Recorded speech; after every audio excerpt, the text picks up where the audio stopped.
Ghost Maps. Entry 4, Polytechnic. He's earlier than me. When I arrive, he's already seated at a table, with his plate of char kway teow almost completely finished, and a half-filled glass of teh alia sitting next to him. He introduces himself as Ben, then apologizes, gesturing to the stack of worksheets in front of him, with a red pen in his hand. He says that he doesn't get much time to himself these days. Between teaching at a polytechnic and taking on tuition classes during his off days and marking and all the other admin stuff that comes with this role, he explains that he's had to be quite precious with his time. I ask him why he's agreed to meet with me then, since he's always so busy. I've been too skeptical, he says. Well, I tell him that a healthy dose of disbelief can be a good thing. He agrees, but says that after a while, he felt like he was deceiving himself. I'm skeptical, but I'm not a disbeliever, he adds. I've read about these kinds of things, and I know that acceptance of them as a norm is only just the first step to something worse. He tells me that he used to work at a different polytechnic than the one he works at now. That's where a couple of incidents happened. I tell him to start from the beginning. Ben had finished up an all-day workshop one Friday evening. He'd reached his car when he realized that he was supposed to leave the classroom keys at the main office. He grumbled to himself for a bit, then decided to just drive up to the guard post and leave his keys there instead. When he reached the guard post, the guard was about to head out for a cigarette. Ben decided to join him. The guard, a young Chinese guy, joked around with Ben. He was inappropriate, but clearly harmless, Ben recalls with a cringe. Asked me if any of my female students were cute, but also backed away in a slight panic when I pointed out with a straight face how inappropriate that question was. Eventually, they finished a cigarette and were heading back to the guard post.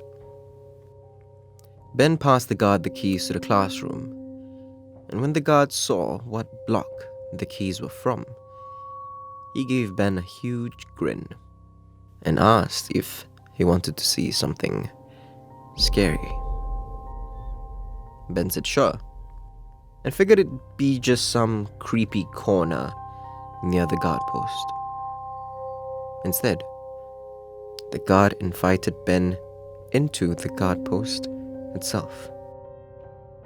There, the guard directed Ben's attention to the computer that linked up to all the CCTVs in the school. Under the archives, there were a few different folders. One of them, Ben noticed, was labeled Students Having Sex in Staircases. Ben asked the guard about it, and the guard immediately freaked out. He said it was for investigative and legal purposes, Ben says, and adds with a laugh. He looks too worried to be lying, especially after what he had said to me earlier. The guard then directed Ben's attention instead to a folder that was labeled not with a name, but just with an ellipsis. Block E8, right? The guard asked Ben again. Ben only nodded. The guard opened the folder and scrolled down a list of video files before finding the one he was looking for and clicked it open. The video showed a lift landing area on one of the floors of Block E8. They all were laid out in pretty much the same way. No matter what level you're on, 4 sets of 4 classrooms with the elevator in the middle. At first, there didn't seem to be anything unusual about the video, and Ben was about to leave when the guard told him to just wait. And then he saw it. A pair of feet dangling in front of the camera.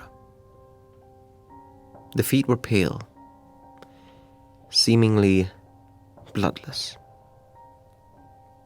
Ben realized that they were floating away from the camera. And then he saw the legs, and then the hem of a dress.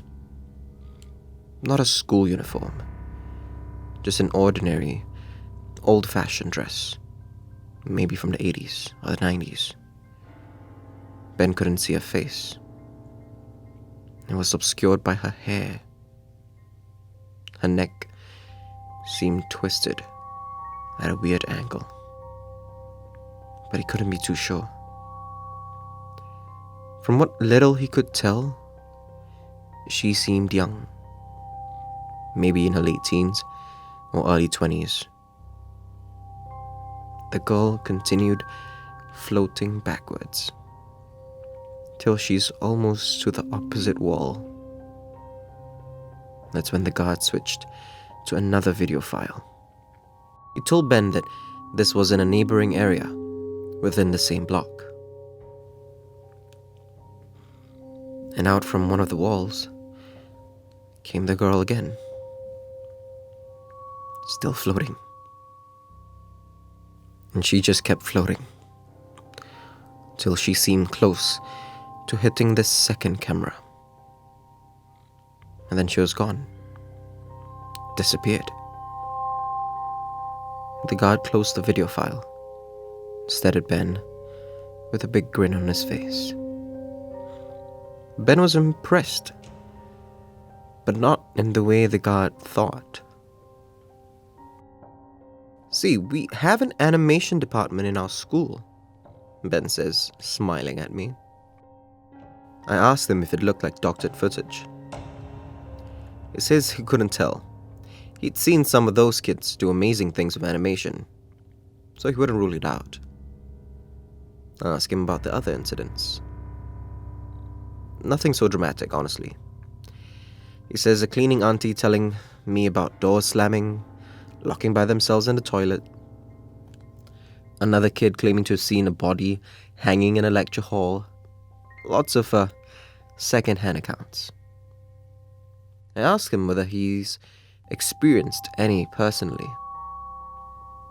He says he actually doesn't know, then pauses. His expression, not so much one of fear, but one of uncertainty. Ben had been working late again. He was in a staff room alone when he heard a squeaking sound. He stood up and saw a chair spinning by itself. He sat back down and brushed it off as best as he could. Pranked, he reasoned. Was something wrong with the chair's swivel, maybe? Or really just another teacher around that he didn't see? But the squeaking got louder.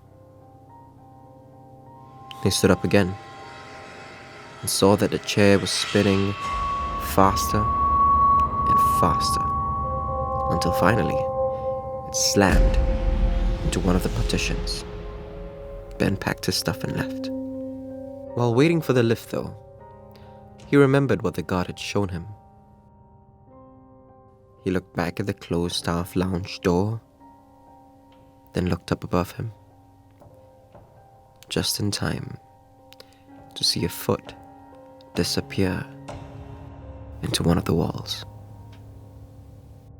Ben tells me that this was a year ago. He chalked it up to everything from a play of light to his overactive imagination. But the fact is, I quit not long after and moved to a different Polytechnic to work, he adds quietly. He asks me what I think, so I ask him in return how he feels about talking about this. He pauses, then says more confidently that he feels safer. I tell him that's his answer.